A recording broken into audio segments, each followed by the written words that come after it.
जिन लोगों ने भी छात्रों पर लाठी चलाई है उनको छोड़ा नहीं जाएगा। आंदोलन नीचे अब होने वाला नहीं है। 2 जनवरी से अगर ये मामला नहीं निपटा तो मैं स्वयं प्रशांत किशोर मैं इनडिफिनिट यहाँ पर धरने पर खुद बैठूंगा इन बच्चों के समर्थन में, इन 5 मांगों के समर्थन में। किसी भी हालत में इनको लाठी के दम पर डराया धमकाया नहीं जा सकता है। प्रशांत किशोर खड़े थे, खड़े हैं और खड़े रहेंगे। मेरी जितनी भी ताकत है, ना बच्चों को कानूनी डर दिखाकर कोई पीछे हटा सकता है, ना FIR करके, ना लाठी चलाकर। ध्यान रखिए, नीतीश कुमार का कैरियर हो गया खत्म। नीतीश कुमार अब साल भर से ज्यादा ना चलने वाले हैं मुख्यमंत्री। जो अफसर बैठ के हीरोइज्म कर रहे हैं वो ध्यान रखिए, साल भर में जब यहाँ का निजाम बदलेगा, कोई बने नीतीश कुमार नहीं बनेंगे, तब आपको भी हिसाब देना पड़ेगा। परसों ये प्रशासन को सूचित किया गया था कि छात्र, चूंकि गर्दनी बाग धरना स्थल पर जगह कम है, सब छात्र एक साथ बैठकर बात करना चाहते, इसके लिए गांधी मैदान में गांधी मूर्ति के पास सारे छात्र एक साथ बैठेंगे। वहीं पर छात्र संसद में ये तय किया जाएगा कि आगे का रास्ता क्या होगा। सरकार का जो पहला कहना है कि हमने परमिशन नहीं दिया, ये बिल्कुल सरासर गलत है। परमिशन का कोई सवाल ही नहीं है।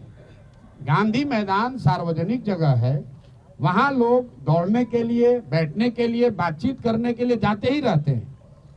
अगर सरकार, इतने बड़े बड़े बंगलों में सरकार के मंत्री पदाधिकारी रह रहे हैं, ये बच्चे कहाँ जाएंगे बात करने? ये वहां कोई धरना प्रदर्शन नहीं कर रहे थे, आपस में बैठकर बातचीत करने के लिए। चूंकि संख्या बड़ी थी तो ये तय किया गया कि गांधी मैदान में गांधी मूर्ति के नीचे बैठकर सब लोग बात करेंगे। आपने खुद देखा, सारे छात्र वहां जमा हुए, कोई गलती किसी ने नहीं की, कोई हल्ला हंगामा नहीं हुआ। छात्रों ने आपस में बातचीत करी, कोई तोड़ फोड़ नहीं हुई। छात्रों ने अपने आगे का नेतृत्व का चयन किया। फिर वहां से हम लोगों ने तय किया कि सरकार को अपनी मांगों को देने के लिए हम लोग जाकर उनको ये ज्ञापन देंगे। चलने से पहले 2 निर्णय हुए सर्वसम्मति से। पहला निर्णय ये था कि हम लोग कोई भी ऐसी गतिविधि नहीं करेंगे जिसको सरकार इल्लीगल कह सके। तो हम लोग पैदल चलेंगे, कोई तोड़फोड़, कोई हल्ला हंगामा नहीं होगा। सरकार जहां भी हम लोग को रोकेगी, हम लोग वहीं पर बैठ जाएंगे। हम लोग गांधी मैदान से निकले हैं, 10,000 से ज्यादा छात्र वहां से मेरे साथ और बाकी अन्य साथियों के साथ निकले। जब हम लोग JP गोलंबर के आसपास पहुंचे हैं, जो मौर्या और बिस्कोमान के पास, वहां पर पुलिस प्रशासन ने हम लोग को रोका। सारे छात्र वहां शांति से बैठे हुए थे। ये मीडिया ने भी दिखाया, आप सब लोग वहां थे। उस दौरान हम लोगों ने वहां के प्रशासन से बातचीत शुरू की इस स्थिति को डिफ्यूज करने के लिए। पहला प्रस्ताव प्रशासन की ओर से ये आया कि आप छात्रों के डेलीगेशन से सरकार की ओर से BPSC के सेक्रेटरी मिलने को तैयार है, जिसको वहां पर बैठे छात्रों ने सबने खारिज कर दिया। फिर आधे घंटे, करीब 15-20 मिनट के बाद यहाँ के मुख्य सचिव अमृतलाल मीना जी से बात होने के बाद उन्होंने कहा कि वो छात्रों के डेलीगेशन से मिलने के लिए तैयार है। इस बात की हम लोगों ने वहां घोषणा की। वहां से 2 बातें हुई। एक तो पब्लिक एड्रेस सिस्टम बड़ा नहीं होने की वजह से, क्योंकि वहां बहुत बड़ा कोई माइक तो था नहीं, वहां पर ये घोषित किया हमने कि भाई 5 साथी आपके बीच से जो हमारे अगल बगल बैठे हैं, ये लोग मुख्य सचिव के यहाँ जाएंगे, बात करेंगे और जो नतीजा निकलेगा, अगर छात्रों के मनोनुकूल हो तो उसको स्वीकार किया जाएगा, अगर छात्रों के मनोनुकूल न हो तो फिर आगे का आंदोलन चलता रहेगा। वहां से मैंने छात्रों से अपील की कि सारे लोग, आप लोग चलिए, जिसको घर जाना है घर जाइए, जिसको वापस गांधी मैदान चलना है गांधी मैदान चलिए। वहां से मैं निकला हूं और बिस्कोमान पर मैंने फिर मीडिया के कई साथियों को वहां पर ये सारी बातें मैंने बताई है। फिर बिस्कोमान से गांधी मैदान वापस जाकर हम 45 मिनट तक बैठे रहे हैं और मेरे साथ जिन लोगों को भी, जो छात्र भी हमारी बात सुन पाए थे, वो सब छात्र हमारे साथ वापस वहां गए। 10,000 से ज्यादा का जो क्राउड था उसमें आधे से ज्यादा लोग अब चले गए। 1,000-2,000 लोग वहां टिके रहे। उसमें अलग अलग मत के लोग थे। कुछ लोगों का ऐसा मानना था कि भैया हम लोग यहाँ आ गए हैं, अब हम लोग पीछे नहीं हटेंगे, हम लोग को यहीं बैठे रहना है। कुछ लोग हम लोग की ओर से प्रयास कर रहे थे समझाने का कि भाई अगर आपको बैठना भी है तो चल के गांधी मैदान पर फिर बैठा जाए। हमने वहां बैठकर बुलाने की कोशिश भी की। कुछ छात्र नेता आए, कुछ नहीं आए। उसी दौरान करीब करीब वहां मेरे सिट आउट खत्म होने के 45 मिनट के बाद मुझे ये सूचना मिली कि पुलिस ने वहां पहले वाटर कैनन का प्रयोग किया और फिर छात्रों पर बर्बरतापूर्ण लाठी चार्ज किया गया है। तो पहली बात मैं आपको क्लियर करना चाहता हूं कि प्रशांत किशोर वहां से नहीं हटे हैं। प्रशांत किशोर के हटने के बाद पुलिस ने लाठी चार्ज किया है और ये गलत है, सरासर गलत है। और किसी भी हालत में जिन लोगों ने भी ये गलती करी है उनको छोड़ा नहीं जाएगा। जब तक हम हैं, पूरी ताकत से जिन लोगों ने भी छात्रों पर लाठी चलाई है उनको छोड़ा नहीं जाएगा। आंदोलन नीचे अब होने वाला नहीं है, क्योंकि अगर वहां 1,000-1,500 छात्र रह भी गए थे, वहां ट्रैफिक नहीं रुका हुआ था, छात्र कोई उपद्रव नहीं कर रहा था, किसी सार्वजनिक संपत्ति का कोई नुकसान नहीं हुआ है। पुलिस चाहती तो उसको हल्के से अपने आप छात्र वापस जा रहे थे।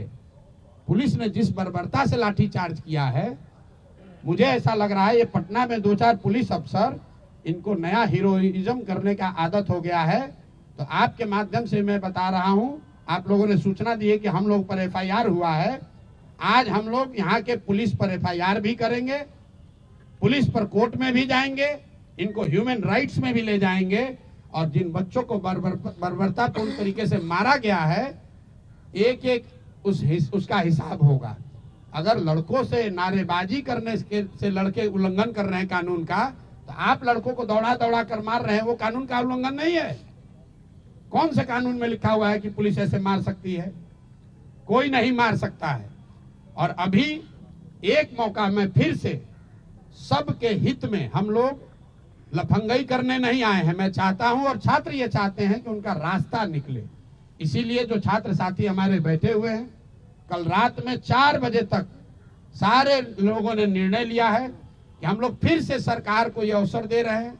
अभी प्रेस वार्ता के बाद यहीं से ये बच्चे जा रहे हैं मुख्य सचिव से मिलने, 5 मांगों को लेकर। पहली मांग, जो छात्रों की सबसे बड़ी मांग है, कि री एग्जामिनेशन कराया जाए।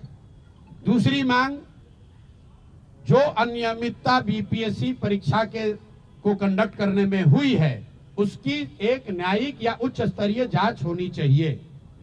तीसरी मांग, सोनू यादव जो लड़का इस पूरे प्रकरण में जिसने आत्महत्या कर ली, उसके परिवार को कम से कम 10 लाख रुपए की आर्थिक सहायता मिलनी चाहिए।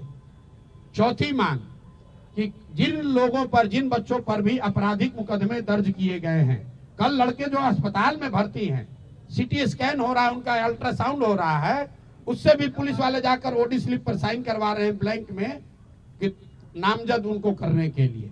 तो सारे बच्चों पर जो आपराधिक मुकदमे लगाए गए हैं उसको वापस लिए जाएं। और अंतिम और एक महत्वपूर्ण बात, जिन पदाधिकारियों ने पिछले 2 बार से लाठी चार्ज करने का ऑर्डर दिया है, जिन्होंने बच्चों पर बर्बरतापूर्ण लाठी चार्ज किया है, उन पर कार्रवाई हो। ये 5 मांग को लेकर ये साथी खुले मन से और अच्छे मन से सरकार के सबसे बड़े पदाधिकारी मुख्य सचिव से मिलने जा रहे हैं। ये लोग, हम लोग की अपेक्षा है कि सरकार इस मामले को यहीं पर खत्म करेगी, बच्चों की बात को मानेगी और बच्चे जो चाहते हैं जहां तक संभव हो सके उनकी बात को माना जाए। अगर सरकार नहीं मानेगी तो ये बच्चे, पूरे बिहार के युवा, जो लोग भी इन बच्चों के साथ सिंपैथी रखते हैं वो, और जो भी सरकार के इस लाठी तंत्र के खिलाफ हैं, वो सारे लोग पूरे राज्य में एक दिन भी हम लोग चैन से बैठने वाले नहीं हैं। और 2 जनवरी से अगर ये मामला नहीं निपटा तो मैं स्वयं प्रशांत किशोर मैं इनडेफिनिट यहाँ पर धरने पर खुद बैठूंगा इन बच्चों के समर्थन में, इन 5 मांगों के समर्थन में। कहीं एक कदम भी पीछे हटने का सवाल नहीं है। बिल्कुल आप समझ लीजिए, छात्रों का आंदोलन है, खुला है मंच, हर दल के हर विचारधारा के लोग उसमें आते हैं। कोई कुछ बोल दिया कोई बात नहीं है, वो छात्रों का आपस का मामला है। ये जो लड़के हैं अगर हमारे खिलाफ बोल रहे हैं, पक्ष में बोल रहे हैं, कोई शिकायत नहीं है, मेरी इनसे कोई शिकायत नहीं है। हम राजनीति करने नहीं आए हैं। जितने लोग यहाँ बैठे हुए आपको मालूम है 2.5 बरस में मैंने किसी भी आंदोलन में, धरने प्रदर्शन में हिस्सा नहीं लिया है। ये पहला ऐसा मौका है जब मैं सब कुछ छोड़कर इन बच्चों के साथ खड़ा हूँ। इसलिए खड़ा हूँ कि इनका दर्द समझ रहा हूँ। मैं भी उसी लॉज में, उसी इलाके में रहा हूँ, 3 साल पढ़ा हूँ। मैं समझ रहा हूँ कि इन बच्चों पर क्या बीत रही है। और किसी भी हालत में इनको लाठी के दम पर डराया धमकाया नहीं जा सकता है। प्रशांत किशोर खड़े थे, खड़े हैं और खड़े रहेंगे। मेरी जितनी भी ताकत है, ना बच्चों को कानूनी डर दिखाकर कोई पीछे हटा सकता है, ना FIR करके, ना लाठी चलाकर। जो लोग यहाँ बैठे हुए हैं सत्ता में, तो ध्यान रखिए, नीतीश कुमार का कैरियर हो गया खत्म। नीतीश कुमार अब साल भर से ज्यादा ना चलने वाले हैं मुख्यमंत्री। आपको भैया लड़ना है चुनाव। ध्यान रखिए, यहाँ जो सत्ता में बैठे हुए लोग हैं, जाइएगा क्षेत्र में चुनाव लड़ने, तो जिन बच्चों को यहाँ दौड़ा के मरवा रहे हो, उन्हीं के लोगों को आपको जवाब देना पड़ेगा, ये भूलिएगा नहीं। और जो अफसर बैठ के हीरोइज्म कर रहे हैं, वो ध्यान रखिए, साल भर में जब यहाँ का निजाम बदलेगा, कोई बने, नीतीश कुमार नहीं बनेंगे, तब आपको भी हिसाब देना पड़ेगा। इसलिए जो ड्यूटी है वो कीजिए। अगर हमसे गलती हो रही है, जरूर हमारा गला पकड़िए। जो काम एक पानी के बौछार से हो सकता था, हल्के लाठी चार्ज से हो सकता था, उसमें आप बर्बरतापूर्ण लड़कों को दौड़ाकर मार रहे हैं। अपने आप को बहुत हीरो समझ रहे हैं, अपने वर्दी का रुआब दिखा रहे हैं। पुलिस ने लिखा है FIR में हल्का बल प्रयोग। ये हल्का बल प्रयोग है जिसमें लड़कों को CT स्कैन कराया जा रहा है। ये हल्का बल प्रयोग है कि लड़कों को रात रात भर उल्टी आ रही है। क्या बना रखा है इसको? अरे ये समझ रहे हैं कि हमको डरा देंगे। ना मैं किसी वर्दी वाले से डर रहा हूँ, ना किसी यहाँ के धोती वाले और कुर्ता पैजामा वाले से डरने वाला हूँ। बिल्कुल यहाँ खड़े हैं और इन बच्चों के हक में खड़े हैं। इनको बिल्कुल डरने नहीं दिया जाएगा।